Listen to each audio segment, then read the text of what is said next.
Ang mga diskurso ni Kristo ng mga huling araw.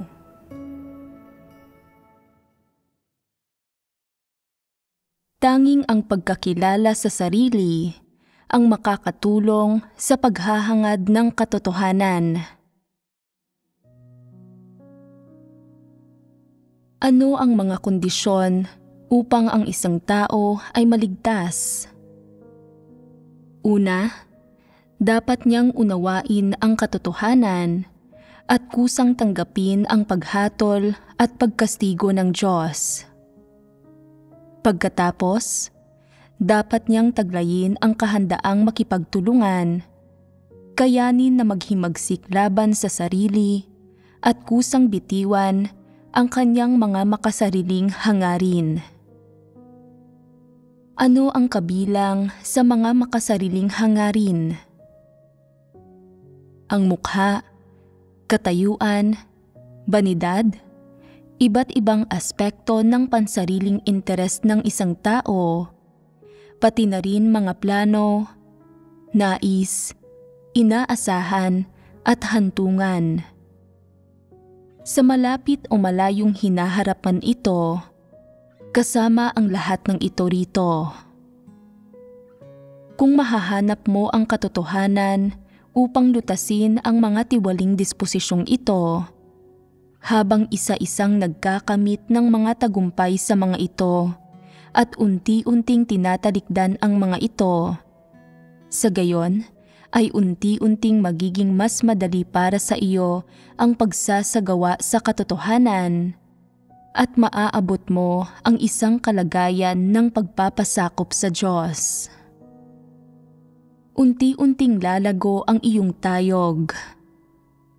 Kapag naunawaan mo na ang katotohanan at unti-unti mo nang malinaw na nakikita at natatalikdan ang mga makasariling hangaring ito, magbabago ang disposisyon mo.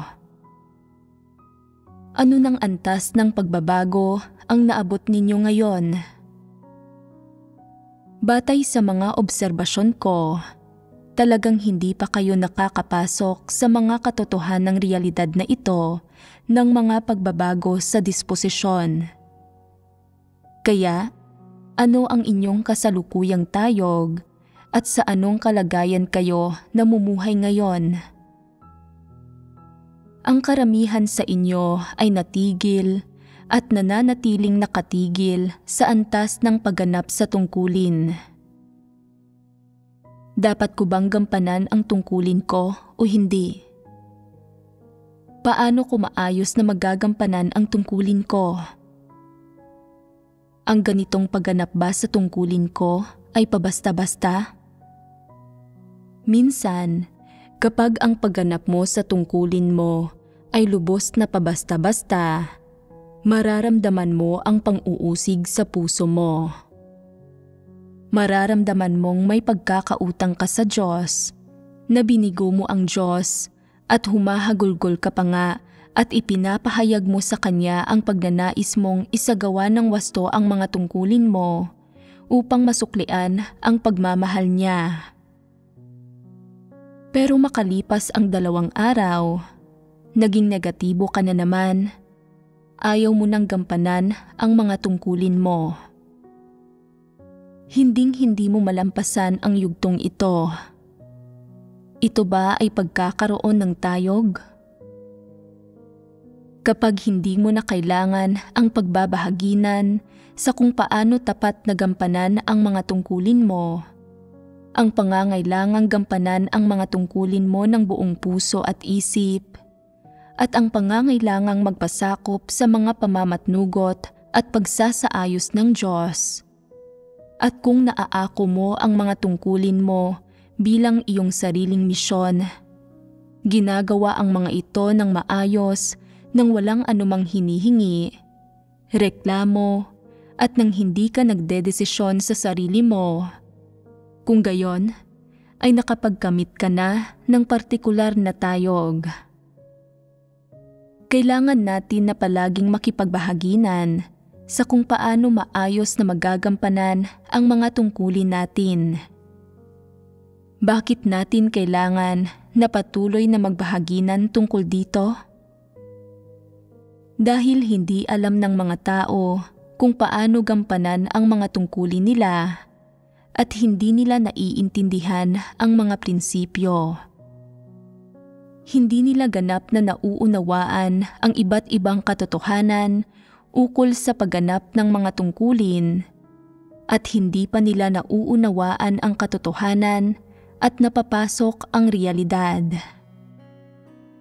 May ilang tao na nauunawaan lang ang ilang doktrina, subalit hindi handang isagawa o pasukin ang mga ito, na hindi handang magdusa at magpagod, na palaging sakim sa kaginhawahan ng laman, na mayroon pa ring labis na sariling mga desisyon, na hindi makabitiw at na hindi ganap na ipinagkakatiwala ang sarili nila sa Diyos. Mayroon pa rin silang sariling mga plano at hinihingi. Pinangingibabawan at kinokontrol pa rin sila ng kanilang mga personal na mga hiling, kaisipan at inaasahan. Kapag ginampanan ko ang tungkuling ito, magkakaroon ba ako ng magagandang oportunidad sa hinaharap? May mga bagong kasanayan ba akong matututunan dito? May makakamit ba ako sa sambahayan ng Diyos sa hinaharap? Ang palaging pag-iisip sa mga bagay na ito, ang pagturing sa pagganap ng mga tungkulin bilang hindi kasiya-siya ay medyo mahirap, nakakapagod, o hindi masaya, hindi komportable sa paglipas ng panahon, nagiging negatibo, at nangangailangan pa rin ng pakikipagbahaginan tungkol sa katotohanan at gawaing ideolohikal. Ito ay kakulangan ng tayog. Kasama ba rito ang pagbabago ng disposisyon? Masyado pang maaga para dito. Sa sandaling maarok ninyo ang mga katotohanang prinsipyo na dapat maunawaan para magampanan ang mga tungkulin ninyo. Kapag napagtagumpayan ang balakid na ito, magtatamo kayo ng maayos na pagganap sa inyong tungkulin. Sa gayon, kailangan ang mga pagbabago sa disposisyon upang makasulong.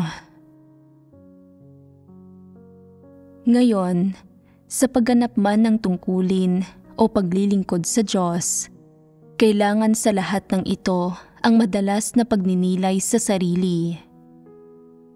Anumang maling pananaw o tiwaling disposisyon ang ipinapakita ng isang tao, dapat niyang hanapin ang katotohanan upang malutas ang mga ito. Sa ganitong paraan lamang niya matutupad ang tungkulin niya nang ayon sa pamantayan at makakamit ang pagsang-ayon ng Diyos. Dapat ay kaya niyang makilatis ang mga tiwali niyang disposisyon. Kung hindi, hindi niya malulutas ang mga ito. May mga taong hindi malinaw na nakikita kung alin ang kabilang sa tiwaling disposisyon at kung alin ang hindi. Halimbawa, kung ano ang mga hilig kainin o isuot ng mga tao, ang mga gawin nila sa buhay, pati na rin ang mga pamana ng mga ninuno nila at ng mga tradisyonal na konsepto. Ilan sa mga ito ay dulot ng impluwensya ng tradisyonal na kultura at mga kaugalian. Ang ilan ay dulot ng pagpapalaki at pamana ng pamilya, at ang ilan ay dulot ng kawalan ng kaalaman at kabatiran. Hindi malubhang problema ang mga ito at walang kinalaman ang mga ito sa kabutihan o kasamaan ng pagkatao ng isang tao, at malulutas ang ilan sa mga ito sa pamamagitan ng pag-aaral at pagkamit ng higit na kabatiran. Gayunman, ang mga kuro-kuro o maling pananaw tungkol sa Diyos o ang problema ng isang tiwaling disposisyon ay dapat na malutas sa pamamagitan ng paghahanap sa katotohanan at hindi mababago sa pamamagitan ng edukasyon ng tao. Ano't anuman, saan man nagmula ang iyong mga kuro-kuro at ideya, kung hindi ayon sa katotohanan ang mga ito, dapat mong bitiwan ang mga ito at hanapin ang katotohanan upang malutas ang mga ito. Ang paghahangad sa katotohanan ay makalulutas sa lahat ng mga problema ng isang tao. Maraming isyu na tila hindi konektado sa katotohanan ang malulutas nang hindi direkta sa pamamagitan ng pag-unawa sa katotohanan. Hindi lamang mga problemang ukol sa isang tiwaling disposisyon ang malulutas gamit ang katotohanan, kundi pati na rin ang mga hindi tumutukoy sa tiwaling disposisyon tulad ng ilang pag-uugali, paraan, kuro-kuro at gawin ng tao. Ganap lamang na malulutas ang mga ito gamit ang katotohanan. Ang katotohanan ay hindi lamang makalulutas sa mga tiwaling disposisyon ng tao. Makapagsisilbi rin itong mithiin sa buhay, pundasyon ng buhay, at prinsipyo sa pamumuhay, at malulutas nito ang lahat ng mga paghihirap at problema ng isang tao. Ito ay tiyak. Ano ang susi ngayon dito?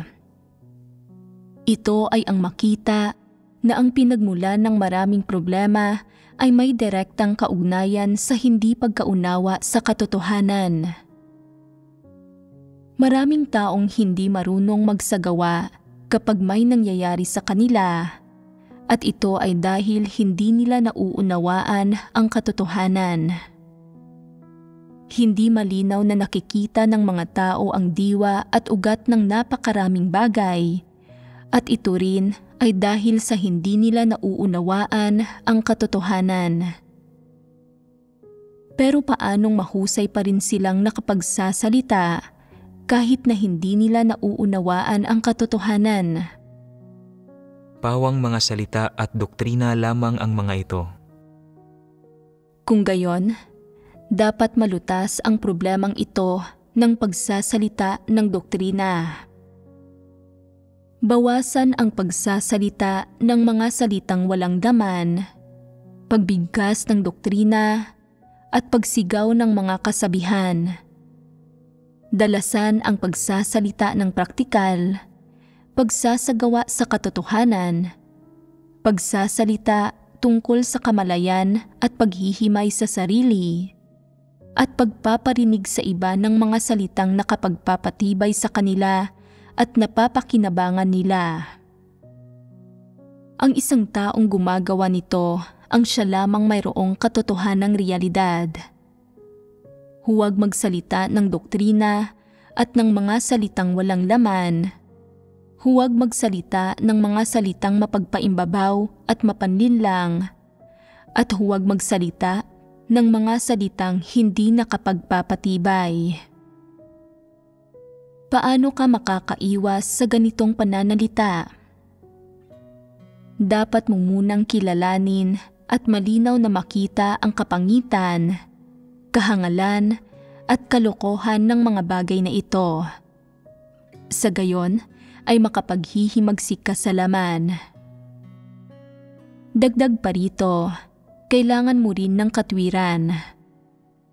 Kapag mas maraming katwiran ang isang tao, mas magiging tumpak at angkop ang pananalita niya, mas magiging hinog ang pagkatao niya, mas magiging praktikal ang mga salita niya, at mababawasan ang mga sinasabi niya na wala namang kabuluhan. At sa puso niya ay itataboy niya yaong mga salitang walang laman, malabis at huwad. May mga taong sobrang palalo at palaging gustong magsabi ng magagandang bagay upang magbalat kayo. Nais magkamit ng katayuan sa puso ng iba at makuha ang kanilang paghanga Pinapaniwala ang iba na sila ay lubos na nananalig sa Diyos, na sila ay mabuting tao at lubhang karapat-dapat na hangaan. Palagi silang may layuning magbalat kayo. Sila ay kontrolado ng isang tiwaling disposisyon. May mga tiwaling disposisyon ang mga tao na ugat ng paggawa nila ng kasamaan upang salungatin ang Diyos, na siyang problemang pinakamahirap na lutasin. Maliban kung gagawa ang banal na espiritu at gagawing perpekto ng Diyos mismo ang isang tao, hindi madadalisay ang tiwali niyang disposisyon at hindi makakamit ang pagbabago sa disposisyon. Kung wala nito, hinding-hindi ito malulutas ng isang tao. Kung isa kang tao na naghahangad sa katotohanan, dapat mong pagnilayan at unawain ang tiwali mong disposisyon ayon sa mga salita ng Diyos. Sukatin ang sarili mo sa bawat pangungusap ng mga salita ng Diyos ng pagbubunyag at paghatol, at unti-unting alisin ang lahat ng tiwali mong disposisyon at kalagayan. Magsimula ka sa pagsisiyasat sa mga layunin at pakay ng mga salita at gawain mo. Suriin at kilatisin ang bawat salita na binibitawan mo, at huwag baliwalain ang anumang umiiral sa isipan mo. Sa ganitong paraan, sa pamamagitan ng unti-unting pagsusuri at pagkilatis, matutuklasan mo na ang tiwali mong disposisyon ay hindi kaunti kundi sagana, at ang mga laso ni Satanas ay hindi limitado kundi marami. Sa ganitong paraan, unti-unti mong malinaw na makikita ang mga tiwali mong disposisyon at kalikasang diwa, at mapagtatanto mo kung gaano kakalalim na ginawang tiwali ni Satanas. Sa panahong ito, mararamdaman mo kung gaano napakahalaga ang katotohanang ipinahayag ng Diyos. Malulutas nito ang mga problema ng tiwaling disposisyon at kalikasan ng sangkatauhan. Itong gamot na inihanda ng Diyos para sa mga tiwaling tao upang iligtas ang sangkatauhan ay lubos na mabisa. Mas mahalaga pa ito kaysa sa anumang elixir. Kaya, upang matanggap ang pagliligtas ng Diyos, kusang loob mong hinahangad ang katotohanan. Higit pang pinapahalagahan ang bawat aspekto ng katotohanan sa bawat sandali, at pinagsisikapang hangarin ito ng may papatinding lakas. Kapag mayroong nararamdamang ganito ang isang tao sa kanyang puso, ibig sabihin nito ay nakamit na niya ang pag-unawa sa ilang katotohanan at itinanim na ang sarili niya sa tamang daan. Kung mararanasan niya ito ng mas malalim at tunay niyang mamahalin ang Diyos ng buong puso, magsisimulang magbago ang kanyang buhay disposisyon. Madaling gumawa ng ilang pagbabago sa pag-uugali, ngunit hindi madaling baguhin ang buhay disposisyon ng isang tao. Ang paglutas sa isyu ng isang tiwaling disposisyon ay dapat magsimula sa pagkilala sa sarili. Kailangan ito ng pagmamasid, ng unti-unting pagtuon sa pagsusuri ng mga intensyon at kalagayan ng isang tao, at ng palagiang pagsusuri sa mga layunin at nakagawiang paraan ng pananalita. At balang araw ay biglang mapagtatanto.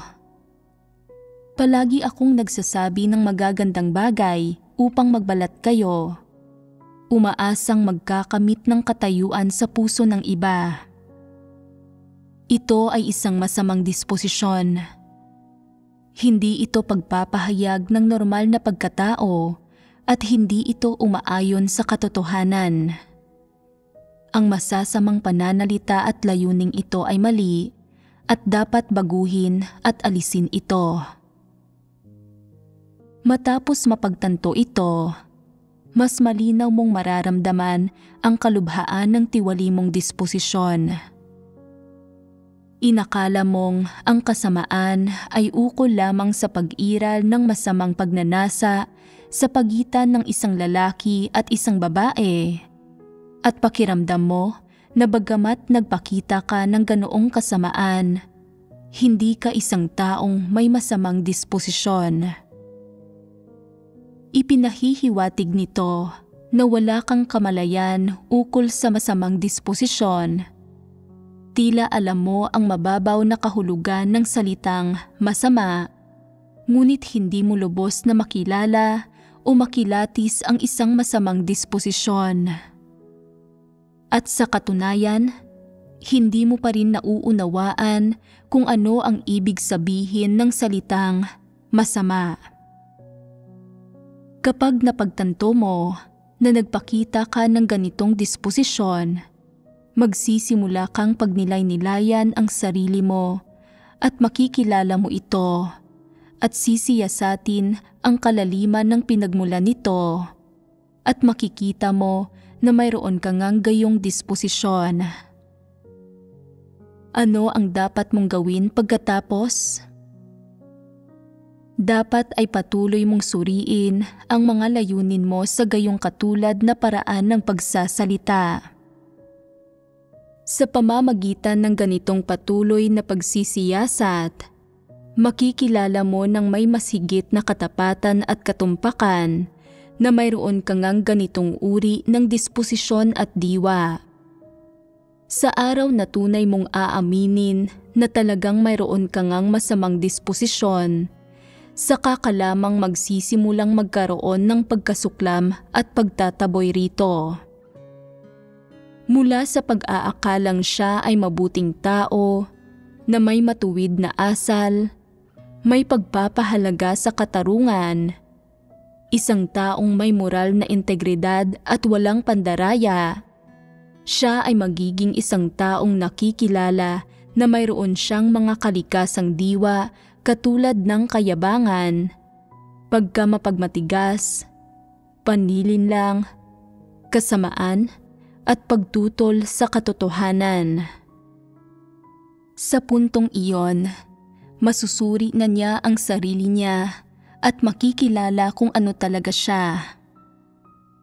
Ang simpleng pag-amin o pagkilala na mayroon kang mga pagpapamalas at kalagayan na ito ay hindi magdudulot ng tunay na pagkasuklam. Ang tanging paraan upang kamuhian mo ang sarili mo ay ang pagkilala na ang diwa ng mga tiwaling disposisyong ito ay ang kasuklam-suklam na paraan ni Satanas. Anong uri ng pagkatao ang kailangan upang tunay na makilala ang sarili hanggang sa punto ng pagkasuklam sa sarili? Dapat mahalin ng isang tao ang mga positibong bagay, mahalin ang katotohanan, mahalin ang katarungan at ang katuwiran, magkaroon ng konsensya at kamalayan, maging mabuti at magawang tanggapin at isagawa ang katotohanan. Ang ganitong mga tao ay tunay na makakakilala at masusuklam sa sarili nila. Ang mga hindi nagmamahal sa katotohanan at nahihirapang tanggapin ito ay hindi kailanman makikilala ang sarili nila. Magsalita man sila ng ilang salita tungkol sa pagkakilala nila sa sarili nila, hindi nila maisasagawa ang katotohanan at hindi sila sasailalim sa anumang tunay na pagbabago. Ang pagkilala sa sarili ang pinakamahirap na gawain. Halimbawa, maaaring may isang taong mababa ang kakayahan na iniisip, mababa ang kakayahan ko, likas akong mahiyain at takot na masangkot. Marahil pangang ako ang pinakapayak at pinakaduwag na tao sa mundo. Dahil dito, ako ang pinakakarapat-dapat na tumanggap ng pagliligtas ng Diyos. Ito ba ang tunay na kamalayan sa sarili?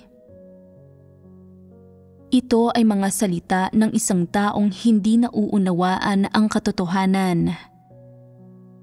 Ang pagkakaroon ba ng mababang kakayahan ay katumbas kaagad ng kawalan ng tiwaling disposisyon? Hindi ba't ang mga duwag ay may mga tiwaling disposisyon din? Hindi ba't sila ay ginawa ring tiwali ni Satanas? Sa katunayan, may gayon ding masama at mapagmataas na disposisyon ang gayong mga tao. At dagdag pa rito, lubos itong nakatago at higit na nakaugat kaysa sa karaniwang tao. Bakit ko sinasabing ito ay lubos na nakatago? Dahil palagi nilang iniisip na sila ay mabuti. Tama. Sila mismo ay naluloko at nalilihis sa ilusyong ito, kaya hindi nila matanggap ang katotohanan. Iniisip nila na maayos na ang kalagayan nila at hindi na nila kailangan ang paghatol at pagdadalisay ng Diyos. Ang lahat ng salitang sinasabi ng Diyos tungkol sa paghatol at pagbubunyag sa katiwalian ng mga tao ay ukol sa iba, sa mga taong iyon na may kakayahan ngunit may mayabang na disposisyon, sa masasamang taong iyon at sa mga taong iyon na nanglilihis, mga huwad na lider at antikristo. Ngunit ang mga ito ay hindi ukol sa mga taong tulad nila. Maayos na sila, malilinis ang kanilang mga kamay, at sila mismo ay kasing dalisay ng nyebe, walang bahid ng anumang dungis. Kapag tinutukoy nila ang sarili nila sa ganitong paraan, posible kayang makilala nila ang sarili nila? Hindi nila makikilala ang sarili nila at tiyak na hindi nila nauunawaan ang katotohanan. Hinding-hindi nila mauunawaan ang mga katotohanan bilang dahilan kung bakit hinahatulan at kinakastigo ng Diyos ang mga tao, kung paano niya inililigtas ang mga tao, o kung paano nadadalisay ang isang tiwaling disposisyon. Ang isang taong hindi nakikilala ang sarili niya ng kahit kaunti ay tiyak na hindi nauunawaan ang anumang katotohanan. Ang mga maling pananaw na ipinapakita nila ay sapat na upang ipakita na sila ay hangal at katawa-tawa. Ang pagkaunawa nila ay katawa-tawa at ipinipilit nila ang sarili nilang mga paniniwala sa Diyos. Ito rin ay isang disposisyon ng kasamaan. Ang kasamaan ay isang uri ng disposisyon na hindi lamang nagpapamalas sa isyu ng asal sa pagitan ng isang lalaki at isang babae. Ang kaunting masamang pagnanasa ay hindi dapat ituring na kasamaan ng disposisyon.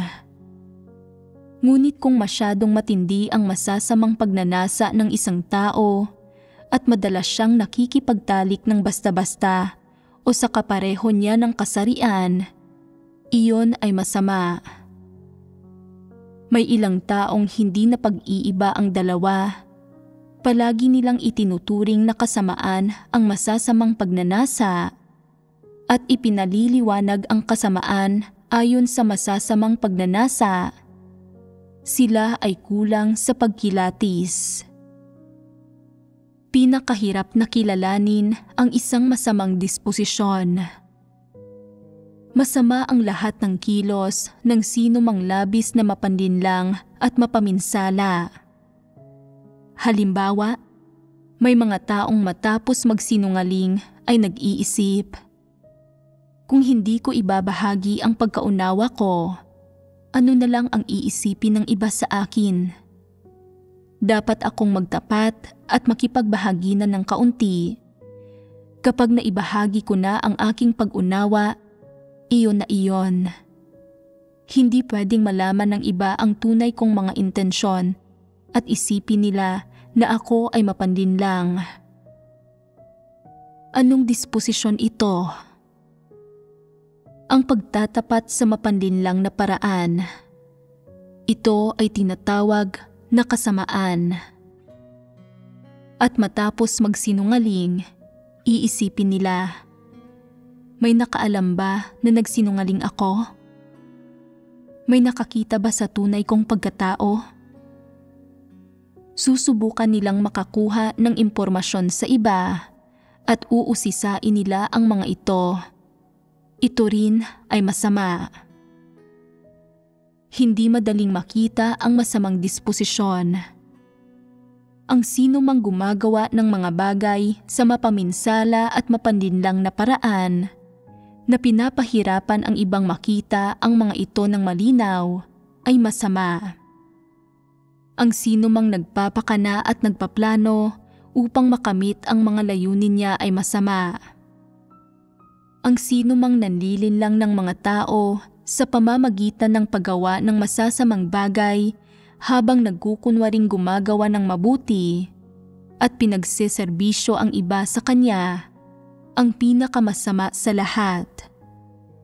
Ang malaking pulang dragon ang pinakamasama, si Satanas ang pinakamasama, ang mga demonyong haring iyon ang pinakamasama, ang lahat ng demonyo ay masama. Upang hangarin ang pagbabago ng disposisyon, kailangan munang makilala ng isang tao ang sarili niyang tiwaling disposisyon. Ang tunay na pagkakilala sa sarili ay kailangan ng masusing pagtingin at pagsusuri sa diwa ng kanyang katiwalian, pati na rin ang pagkilala sa iba't ibang kalagayan na dulot ng isang tiwaling disposisyon.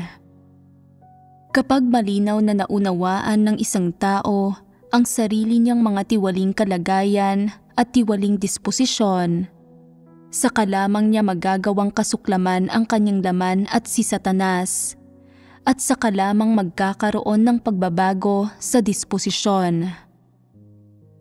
Kung hindi niya makikilala ang mga kalagayang ito at mabigong maiugnay at maitugma ang mga ito sa kanyang sarili, mababago ba ang disposisyon niya? Hindi. Ang pagbabago ng disposisyon ay nangangailangan ng pagkilala sa iba't ibang kalagayan na dulot ng tiwali niyang disposisyon. Dapat siyang makarating sa puntong hindi na siya pinipigil ng tiwali niyang disposisyon at sa punto ng pagsasagawa sa katotohanan. Saka lamang magsisimula ang pagbabago ng disposisyon niya. Kung hindi niya makikilala ang pinagmula ng mga tiwali niyang kalagayan at pinipigilan lamang ang sarili niya ayon sa mga salita at doktrina na nauunawaan niya, kahit mayroon siyang ilang mabuting pag-uugali at magbabago siya ng kaunti sa panlabas, hindi ito maituturing na pagbabago ng disposisyon.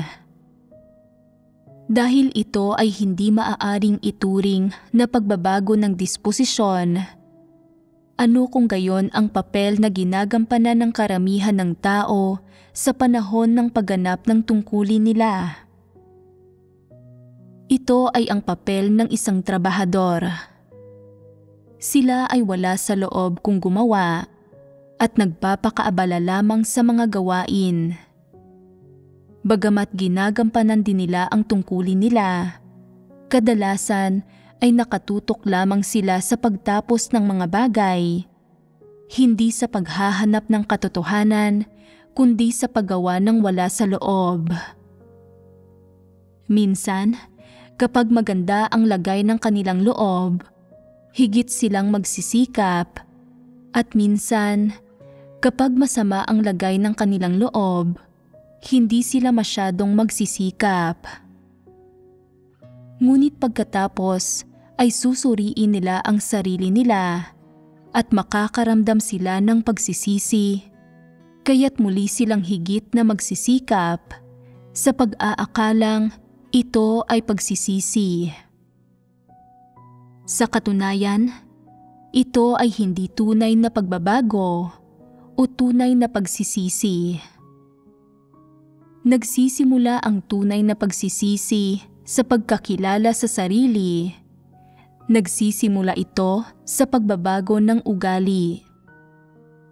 Kapag nagbago na ang ugali ng isang tao at kaya na niyang maghimagsik laban sa kanyang laman, isagawa ang katotohanan at iayon ang kanyang ugali sa mga prinsipyo, nangangahulugan ito na mayroon na ngang tunay na pagsisisi. Pagkatapos, unti-unti silang makararating sa puntong kaya na nilang magsalita at kumilos ayon sa mga prinsipyo, ganap nang umaayon sa katotohanan. Ito ang simula ng pagbabago sa buhay disposisyon. Anong yugto na ang narating ninyo sa karanasan ninyo ngayon? Mayroon akong ilang mabuting panlabas na ugali. Ito ay kabilang pa rin sa panahon ng paggawa ng wala sa loob. May ilang taong gumagawa ng wala sa loob at nag-iisip na nakatulong na sila at nararapat na silang bigyan ng mga pagpapala ng Diyos. Sa loob nila ay palagi nilang iniisip, ano kaya ang palagay ng Diyos dito? Labis akong nagsikap at nagtiis ng labis na paghihirap. Makakapasok kaya ako sa kaharian ng langit? Palaging sinusubukang malaman ang lahat ng kasagutan. Ano bang disposisyon ito? Ito ay mapanlinlang, masama at mayabang. Dagdag pa rito, umaasang magkakamit ng mga pagpapala mula sa paggawa ng wala sa loob habang nananalig sa Diyos ng walang pagtanggap sa kahit kaunting katotohanan. Hindi ba't mayroong mapagmatigas na disposisyon dito? Ang hindi kailanmang pagbitiw sa mga pakinabang ng katayuan, hindi ba't ito rin ay pagmamatigas? Palagi silang nag-aalala. Maaalala kaya ng Diyos na naghirap ako sa pagganap ng tungkuling ito? Bibigyan kaya niya ako ng mga pagpapala? Palagi nilang kinikwenta ang mga ito sa isip nila. Sa labas, sila ay tila nakikipagkasundo. Pero sa katunayan, mayroon ditong ilang uri ng tiwaling disposisyon. Palaging nais makipagkasundo sa Diyos. Palaging nais makatanggap ng mga pagpapala mula sa pananalig sa Diyos. Palaging nais makinabang at hindi mawalan. Palaging gumagamit ng mga baluktot at madayang paraan. Ito ay pangingibabaw ng masamang disposisyon. Sa tuwing nagsisikap ng kaunti ang isang tao sa pagganap ng tungkulin niya, nais niyang malaman, makatatanggap ba ako ng mga pagpapala para sa lahat ng pagsisikap na ginagawa ko? Makapapasok ba ako sa kaharian ng langit matapos ng labis na paghihirap upang makapanalig sa Diyos? Pupurihin ba ako ng Diyos sa pagtalikod ko sa lahat ng bagay para magampanan ang tungkulin ko? Sang-ayon ba sa akin ang Diyos o hindi? Buong araw nilang pinag-iisipan ang mga katanungang ito. Kung hindi nila malaman ang mga kasagutan dito sa loob ng isang araw, mababagabag sila sa araw na iyon. Ayaw nang gumanap sa tungkulin nila o magbayad ng halaga, at mas lalong ayaw na hangarin ang katotohanan. Wala silang kahit kaunting tunay na pananalig dahil palagi silang pinipigil at iginagapos ng mga bagay na ito. Hindi sila nananalig na totoo ang mga pangako ng Diyos. Hindi sila nananalig na ang paghahangad sa katotohanan ay tiyak na magdadala ng mga pagpapala ng Diyos. Sa puso nila, sila ay tutol sa katotohanan. Kahit naisin nilang hanapin ang katotohanan, kulang sila ng lakas para dito, kaya't wala silang kaliwanagan at pagtanglaw ng banal na espiritu at hindi nila nauunawaan ang katotohanan. Madalas maharap sa problema ang ganitong tao sa pagganap ng tungkulin niya at madalas siyang negatibo at mahina. Nagrereklamo siya kapag nahihirapan at kapag dumating ang sakuna o siya ay nabilanggo. Nagpapasya siya na hindi siya pinoprotektahan ng Diyos at naayaw sa kanya ng Diyos at nalulugmok siya sa kawalan ng pag-asa. Anong disposisyon ito? Hindi ba't ito ay kalupitan? Ano ang gagawin ng taong ito sa sandaling sumama ang kanyang loob? Siguradong siya ay magiging negatibo at tamad. Susuko na lamang siya at mawawalan ng pag-asa. At madalas niyang pagbibintangang huwad na lider at antikristo ang mga lider at manggagawa. Maaaring direkta rin siyang nagrereklamo tungkol sa Diyos. Ano ba ang nagdudulot ng mga bagay na ito? Sila ay kontrolado ng isang malupit na disposisyon. Nananalig siya ayon sa mga sekular na pananaw at satanikong lohika na dapat may kapalit ang bawat puhunan. Kung walang gayong kabayaran, hindi na siya mamumuhunan. Mayroon siyang mapaghiganting kaisipan at naglalayong isuko ang mga responsibilidad niya, tanggihan ang tungkulin niya at manghingi ng kabayaran. Hindi ba't ito ay malupit? Sa anong mga paraan ito katulad kay Pablo? Naniwala si Pablo na kapag natapos na ang gawain niya at naharap na niya ang mga pagsubok, may korona ng katuwiran na ilalaan para sa kanya. Sa ganoong paraan siya mismo natutulad kay Pablo. Nagpapakita ba kayo ng mga pagpapamalas na ito ni Pablo? Inihahambing ba ninyo ang mga sarili ninyo gaya nito?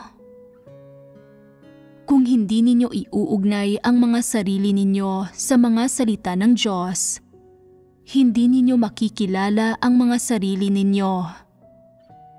Ang pagkilala sa kalikasan ng tiwali ninyong disposisyon, ang tanging paraan upang tunay ninyong makilala ang sarili ninyo. Kung mabababaw na tama at mali lamang ang kinikilala ninyo, o kung basta lamang ninyo inaamin na kayo ay ang dyablo at si Satanas, iyan ay masyadong masaklaw at mababaw. Ito ay pagpapanggap na pagiging malalim. Ito ay pagbabalat kayo. Ito ay pandaraya. Ang ganitong pagsasalita tungkol sa kamalayan sa sarili ay huwad na espiritualidad. Ito ay nakalilihis. Nakita na ba ninyo kung paano tinatangka ng isang mapanlinlang na tao ang pagkakaroon ng kaalaman sa sarili? Sinusubukan niyang palakihin ang isang bagay. Nagsasalita tungkol sa kung paanong siya ay isang dyablo at Satanas at isinusumpa pa nga ang kanyang sarili. At sa kabila nito ay hindi niya sinasabi kung ano ang mga nagawa niyang masasamang gawi at hindi kinikilatis ang karumihan at katiwalian sa kanyang puso. Sinasabi lamang niya na siya ay dyablo at Satanas at naghimagsik laban sa at nilabanan niya ang Diyos gamit ang maraming salitang walang saysay at pangkalahatang pahayag para kondinahin ang kanyang sarili. Kaya ang pakiramdam ng iba, isa nga itong taong tunay na nakakakilala sa sarili niya. Napakalalim ng pangunawa niya. Hinahayaan niyang makita ng iba kung gaano siya ka-espiritual, na ginagawa ito para kainggitan siya ng iba bilang isang naghahangad sa katotohanan. Ngunit matapos niyang makilala ang kanyang sarili sa ganitong paraan sa loob ng ilang taon, hindi pa rin siya tunay na nagsisisi at walang nakikitang sitwasyon ang isang tao kung saan isinasagawa talaga niya ang katotohanan o ginagawa ang mga bagay-bagay ayon sa mga prinsipyo. Walang anumang pagbabago sa buhay disposisyon niya na naglalantad sa problema. Hindi ito tunay na kaalaman sa sarili. Ito ay pagbabalat kayo at pandaraya, at ang taong ito ay isang ipokrito. Gaano man magsalita ang isang tao tungkol sa kaalaman sa sarili, huwag kang tumutok sa kung gaano kaganda sa pandinig ang mga salita niya o kung gaano kalalim ang kaalaman niya. Ano ang susi na dapat obserbahan? Pansinin kung gaano karaming katotohanan ang kaya niyang isagawa at pansinin kung kaya niyang sumunod sa mga katotohanang prinsipyo upang itaguyod ang gawain ng iglesia. Ang dalawang sukatang ito ay sapat para masabi kung ang isang tao ay nakaranas ng tunay na pagbabago. Ito ang prinsipyo para sa pagsusuri at pagkilati sa mga tao. Huwag kang makinig sa magagandang bagay na nanggagaling sa kanilang bibig. Obserbahan mo kung ano talaga ang kanilang ginagawa. May ilan na kapag tinatalakay ang kaalaman sa sarili, sa panlabas ay tila sineseryoso ang bagay na ito. Nagsasalita sila tungkol sa anumang maling ideya o maling kaisipan nila tungkol sa iba. Ipinapahayag at ibinubunyag nila ang kanilang sarili. Ngunit pagkatapos nilang magsalita ay hindi pa rin sila tunay na nagsisi. Kapag may nangyayari sa kanila, hindi pa rin nila isinasagawa ang katotohanan, hindi rin sumusunod sa mga prinsipyo, itinataguyod ang gawain ng iglesia o nagpapakita ng anumang pagbabago. Ang ganitong uri ng kaalaman sa sarili, paghahayag at pagbabahaginan ay walang kabuluhan. Marahil ay iniisip ng ganitong uri ng tao na ang makilala ang kanyang sarili sa ganitong paraan ay nangangahulugan na siya ay tunay na nagsisi at nagsasagawa ng katotohanan. Ngunit sa huli, walang anumang pagbabago matapos ang ilang taon ng ganitong pangunawa. Hindi ba't ang ganitong paraan ng pagkilala sa sarili ay paggawa ng pabasta-basta lamang, pagsunod sa pamamaraan? Walang aktwal na epekto. Hindi ba't pinaglalaruan lamang nila ang kanilang sarili? May pinuntahan ako dati at pagdating ko, may isang taong namumutol ng damo gamit ang isang makinang pamutol ng damo. Napakalakas ng ugong ng makina at gumagawa ng malakas na ingay. Naranasan ko ang sitwasyong ito sa 2 o 3 beses na pagpunta ko roon, kaya tinanong ko ang taong iyon. Wala kang nakatakdang oras para sa pagputol ng damo? Sumagot siya, pinuputol ko lang ang damo kapag nakita kong dumating ang Diyos. Hindi rin ito kanais-nais para sa akin. Maaari itong marinig ng mga hindi nakakaunawa at isiping ang taong ito ay nagpapakatotoo. Sinasabi kung ano ang nasa isipan niya. Maaari nilang isipin na inaamin niya ang kanyang mga pagkakamali at nagkakamit ng kaalaman sa sarili, at dahil dito, sila ay naililigaw. Ngunit ganyan ba ang magiging pagtingin dito ng isang taong nakakaunawa sa katotohanan? Ano ang tamang pananaw dito? Ang mga nakauunawa sa sitwasyong ito ay mag-iisip. Hindi ka umaako ng responsibilidad habang ginagawa mo ang iyong tungkulin. Hindi ba't ginagawa mo lang ito para magpakitang tao? Ngunit nangangamba ang tagaputol ng damo na ganito ang iisipin ng iba, kaya inunahan na niya sila sa pagsasalita sa ganitong paraan para patahimikin sila. Ito ay isa talagang mahusay na retorika, hindi ba? Sa katunayan, matagal na niyang alam kung paano haharapin ang ganitong sitwasyon para mauna nang ilihis ka at pag-isipin ka na talagang prangka siya, na kaya niyang magsalita ng diretsahan at umamin sa kanyang mga pagkakamali. Ang iniisip niya ay, nauunawaan ko ang katotohanan. Hindi kita kailangan para sabihin mo ito sa akin. Mauuna na akong aminin ito. Tingnan natin kung ano ang masasabi mo laban sa matalino kong pananalita. Ito lang ang gagawin ko. Ano ang kaya mong gawin sa akin? Aling mga disposisyon ang kumikilos dito? Una sa lahat, nauunawaan niya ang lahat. Kapag nagkakamali siya, alam niya kung paano magsisi.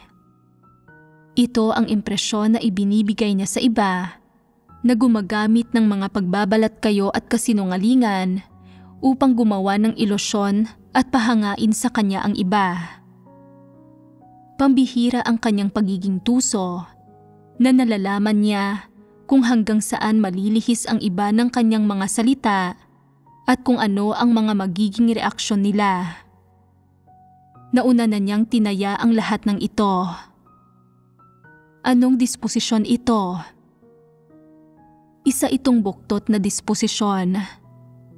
Bukod pa rito, pinapatunayan ng pagsasabi niya ng mga bagay na ito na hindi lamang ngayon niya ito napagtanto, kundi matagal na niyang alam na ang pagkilos ng ganito ay pabasta-basta, na hindi niya ito dapat ginagawa ngayon lang, na hindi siya dapat nagpapakitang tao lamang, at hindi dapat kumikilos para sa kapakanan ng sarili niyang kayabangan. Bakit ginagawa pa rin niya ito kung ganoon? Hindi ba ito pagiging mapagmatigas? May pagpapakitang gilas, pagiging mapagmatigas, at kabuktutan. Makikilatis ba ninyo ang mga ito? May ilan na kaya lamang makilatis ang iba at hindi ang kanilang sarili. Bakit ganito? Kung kaya talagang makilatis ng isang tao ang kanyang sarili, makikilatis din niya ang iba. Kung nakikilatis lamang niya ang iba at hindi ang kanyang sarili, ibig sabihin ay may problema sa kanyang disposisyon at katangian. Ang makita kung paanong ang iba ay maihahambing sa katotohanan pero hindi ang sarili niya, tiyak na ito ay hindi isang tao na nagmamahal sa katotohanan, lalong hindi na isang tao na tumatanggap sa katotohanan.